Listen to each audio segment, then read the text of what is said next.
या 2 महीने में सिलेक्शन हो सकता है। अगर क्या हम अभी से पढ़ना स्टार्ट करें तो सिलेक्शन हो सकता है। अप्रॉक्सीमेटली चलती है कि कुछ बच्चे ऐसे होंगे जिनका सब कुछ कंप्लीट हो गया होगा, कुछ बच्चे ऐसे होंगे जिसका कुछ चीज़ें बची होंगी।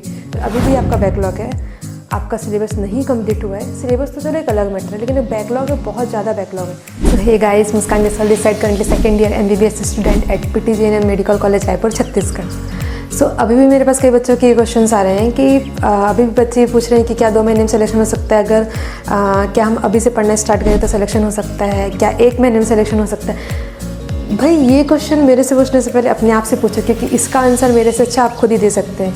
मेरे को कैसे पता रहेगा कि किस बच्चे की प्रिपरेशन कितनी है।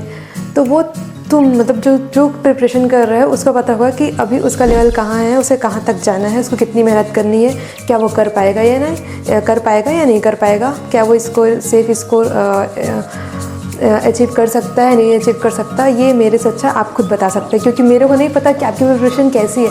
मैं सिर्फ एक ऐसे अप्रॉक्स लेके चलती कि कुछ बच्चे ऐसे होंगे जिनका सब कुछ कंप्लीट हो गया होगा, कुछ बच्चे ऐसे होंगे जिसका कुछ चीज़ें बची होंगी। देखो, अभी भी कई बच्चे ऐसे होंगे जिनका बैकलॉग होगा, कई बच्चे ऐसे होंगे जिनका सिलेबस कंप्लीट नहीं हुआ होगा, कई बच्चे ऐसे भी होंगे जो टेस्ट नहीं दे रहे होंगे डर के कारण कि टेस्ट में कम मार्क्स आएंगे, फिर हम डिप्रेस हो जाते हैं, हम डीमोटिवेट हो जाते हैं। कई बच्चे ऐसे होंगे जो टेस्ट दिला रहे होंगे लेकिन टेस्ट का सिलेबस कंप्लीट नहीं कर पाते होंगे।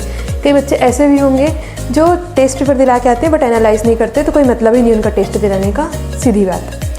तो देखो, अगर आपका अभी भी बैकलॉग है, देखो वो सबको पता है कि लास्ट के मंथ होते हैं रिवीजन के लिए। लेकिन अगर अभी भी आपका बैकलॉग है, आपका सिलेबस नहीं कंप्लीट हुआ है, सिलेबस तो चलो एक अलग मैटर है, लेकिन बैकलॉग है, बहुत ज़्यादा बैकलॉग है। ये भी मैटर करता है कि आपका बैकलॉग कितना है, कितने चैप्टर का, 2 चैप्टर का, 3 चैप्टर का, ज़्यादा चैप्टर का। अगर आपका कम बैकलॉग है तो फटाफट उसको कंप्लीट करो। एक्सक्यूज़ देने की ज़रूरत नहीं है, क्योंकि अब क्लासेस भी ऑफ हो गई होंगी। सिर्फ पूरा टाइम आपका है, पीछे के चैप्टर्स को जल्दी कवर करो, बैकलॉग कवर करो, उसके बाद फिर आप रिवीजन साइड आना, ठीक है। देखो, आप लोग को भी पता है कि नीट का रिज़ल्ट, नीट के एग्ज़ाम में कितना कंपटीशन है, सबको पता है।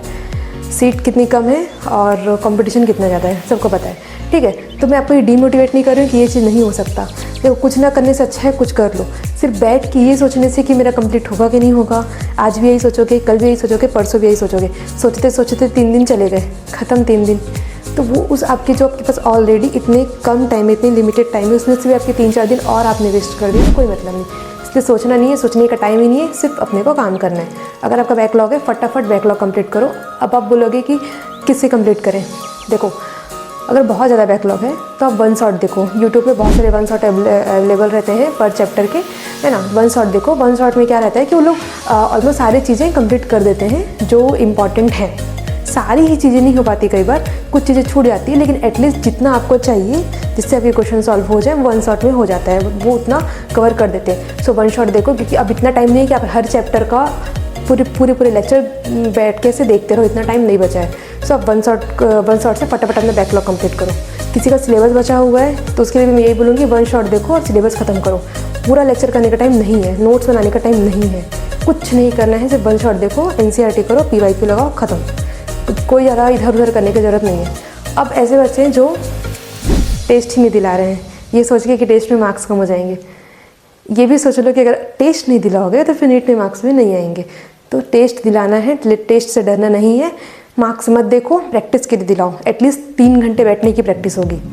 अब ऐसे बच्चे हैं जो टेस्ट का सिलेबस टेस्ट से पहले कवर नहीं कर पा रहे, तो उनके लिए अपने प्रीवियस वीडियो में बता चुकी हूँ ऑलरेडी कि कैसे कैसे टेस्ट का सिलेबस कंप्लीट करना है, वहाँ जाके देख सकते हैं। देन ऐसे बच्चे जो टेस्ट पेपर एनालाइज नहीं कर रहे हैं, तो आप टेस्ट ही मत दिलाओ।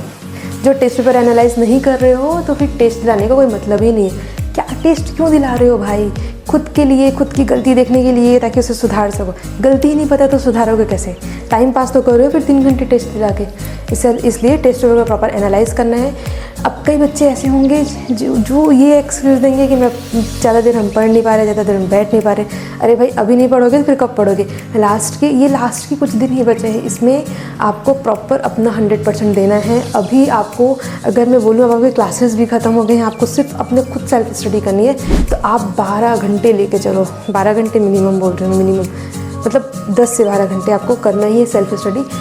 खुद से टाइम डिसाइड करो। कई बार ऐसा रहता है ना कि हम कोचिंग जाते हैं तो थोड़ा टीचर भी सुनाते रहते हैं, है ना, थोड़ा लेक्चर देंगे, समझाएंगे, थोड़ा मोटिवेट करेंगे तो मोटिवेशन आता है। रूम में बैठे बैठे अकेले पढ़ोगे तो फिर वो ख़त्म हो जाता है एक टाइम पे, मतलब ऐसा लगता है यार छोड़ो सब चीज़, है ना, डीमोटिवेट होने लगता है, पढ़ने का मन नहीं करता।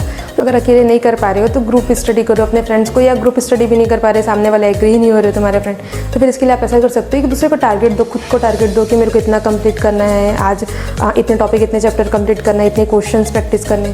तो ये खुद से करना पड़ेगा, हर टाइम कोई अवेलेबल नहीं रहेगा कि आपको पुश कर सके। आप जब तक खुद के अंदर इनर मोटिवेशन इंटरनल नहीं आएगा, अगर खुद के अंदर जब तक आग नहीं लगेगी तब तक कुछ नहीं हो सकता। एनी टाइम को आपको मोटिवेट नहीं कर सकता, आप खुद ही हो जो आपको खुद को मोटिवेट कर सकते हो, है ना। तो अभी कोई एक्सक्यूज़ देना नहीं है कि मैं ये नहीं पढ़ पा रहा या मैं नहीं पढ़ पा रही, इतने लंबे टाइम नहीं पढ़ सकते, पढ़ना पड़ेगा। अगर अभी मेहनत नहीं करोगे तो पूरा लाइफ टाइम मेहनत करना पड़ेगा। और वैसे कुछ ही दिन बचे हैं, ज़्यादा टाइम है नहीं, तो अभी आपको सारी डिस्ट्रैक्शन से दूर होकर सिर्फ और सिर्फ पढ़ाई करना है।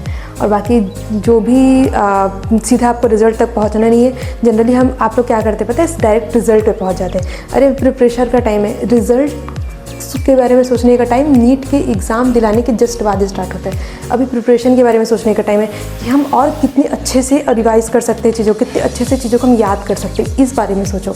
रिजल्ट के बारे में नहीं सोचना है, चाहे सिलेबस हुआ हो, चाहे नहीं हुआ हो, चाहे बैकलॉग हो, चाहे कुछ भी हो, अभी रिजल्ट के बारे में नहीं सोचना है। अपने सेट से 100% दो, तब तक देना है जब तक नीट का एग्ज़ाम वो 3 घंटे आप फेस करके ना आ जाओ, तब तक आपको एफर्ट्स डालने हैं और आपको अकेले ही मेहनत करनी होगी, ठीक है। बाकी जो भी लगे, कुछ समझ नहीं आ रहा है, कुछ डाउट्स है या कुछ और पूछना है तो कमेंट सेक्शन में पूछ सकते हो।